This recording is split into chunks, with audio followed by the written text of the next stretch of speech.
I got an A star in A-Level Chemistry. I'm going to tell you how to get the same. Now, people gas up chemistry like it's one of the hardest A-levels. High grade boundaries, all these reactions to memorize, but in my opinion, not only is it fun, but it's actually very easy if you go about it the right way. I'll talk about the mentality to have so you're confident to learn properly, and some mental techers that will help you out. Then we'll get into how best to learn the content, whether it's your first time going through it, or going over topics you still don't fully understand. And after I'll throw in a bunch of random tips you can use. Then once you feel as though you've got a good grasp of most of the topics, we'll go into how to exam paper max to actually get you that A star. I know exams are soon, but I hope I'm not too late. Okay, first up, the mindset. You've got to stop overcomplicating it. Understand with STEM subjects like chemistry, there's always cause and effect. So when you get confused, just know that there's always an explanation for everything. You just have to look at the reasoning. Every single topic in chemistry can be broken down like this into simple pieces that you can understand. Thinking it's hard isn't going to help you. If you think it's easy, then you know all you have to do is just find the missing pieces. A key skill you need is to be able to visualize what's going on in a question, what you're being asked to find, and the steps to calculate it. In my thoughts, I use the technique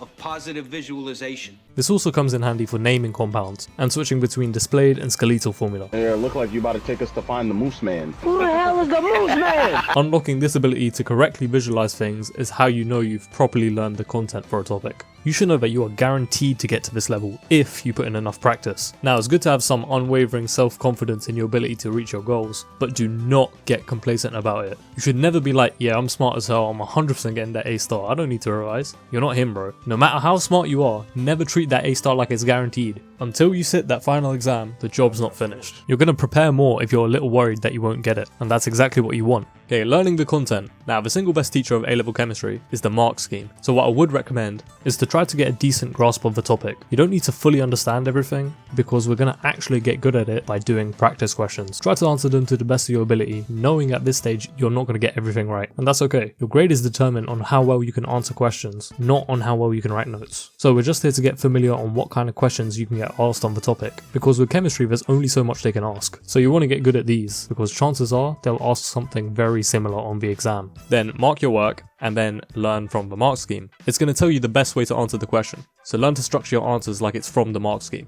You'll notice you could have gotten the same or even more marks if you learn to write in clear, concise bullet points instead of a whole bunch of waffle. You can get questions from textbooks, PMT, past papers, and your school should give you some worksheets too. As long as you keep doing questions, you will notice a lot of chemistry questions are reskins. Questions like these are some of the easiest marks you'll ever get, and you have no excuse not to get these because it's the same steps for each of these, just with different numbers and symbols. Now, as for how you should write notes, I didn't really take many notes, I'm not gonna lie. I did do it for second year organic, which I self-studied in a week. This is because with organic compounds, you've got to memorize structure, properties, and reactions for each one. But with physical chemistry, it's like maths, where most of the learning comes from actually doing the questions instead of making notes. I was reading the textbook, making my own questions, and writing the answers in my own words, so it made sense to me. This way you get active recall when you go through your notes, but the main way you should still be learning is through doing questions, not going through your notes. I'll put the link to this Notion page in the description if you want it, but most of it is empty, so go fill it in yourself. Okay, by the way, I do not recommend you go ahead of the class in chemistry. Like I said in my last video, the best strat for maths is going ahead, but not for chemistry, man. It just makes classes so boring, it's ridiculous. Now, if you're a second year watching this, you're definitely done with the content by now, but I'm going to be making videos to make sure you know all that content inside and out, to the point where you're going to be able to smoke any question from any topic. I'm just a catalyst though. You still got to put in the practice, but I'm going to make it easier for you to get into it. Okay, random tips. A tip my old chemistry teacher taught me is to get in 5 minutes of chemistry a day. I used to do this by reading the textbook to sleep at night, or on the bus to school. Periodic table, noble gas is stable, halogens and alkali react aggressively.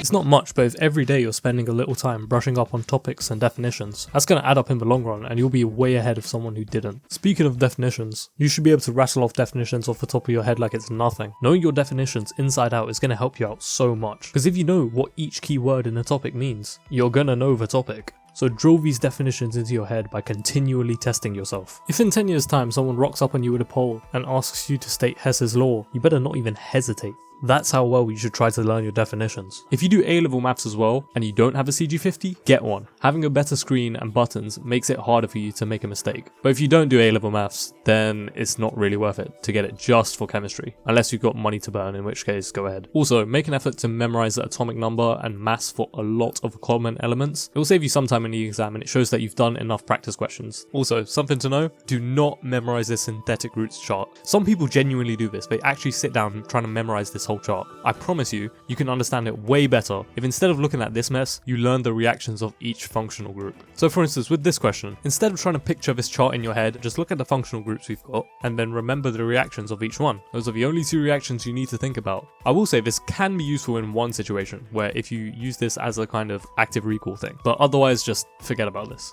Okay, exam practice. This should be the main focus once you're done with the content. Chemistry has high grade boundaries, so you need to make sure that you're able to finish the questions in time and you're doing it to a good degree. There are no 2 words in the English language more harmful than good job. Now you need to be a perfectionist to get an A-star. It takes just a few weak topics and silly mistakes to stop you from getting into your uni of choice. So when it comes to gaps in knowledge, what you want to do is just follow this cycle. Do the exams, see where your weak points are, cover those weak points by going through the topic again, and do practice questions to make sure that you fully understand it. Then just do more exams and just repeat. It's pretty simple, but it really is all you need. Now, as for silly mistakes, it's easy to just brush them off because you do know how to answer the question. You just did some brain dead mistake without even realizing it.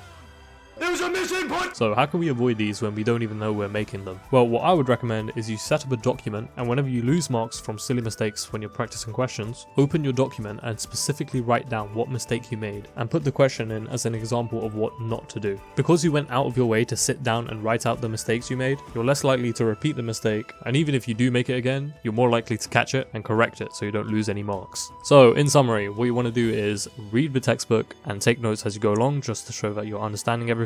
Then once you've learned the bare minimum through the textbook, the main way you want to learn is through doing questions, and all you have to do is just learn how to copy from the mark scheme. Then once you're done with the content, just go through exam papers. You want to make sure that you're not losing many marks. If you want an A-star in chemistry, you can't afford to lose marks. And yeah, that's basically it. Like I said, I'll be making more chemistry content, so make sure you're subscribed to see that. Also, let me know what kind of content you want to see first. I'd rather prioritize the topics people actually want to see.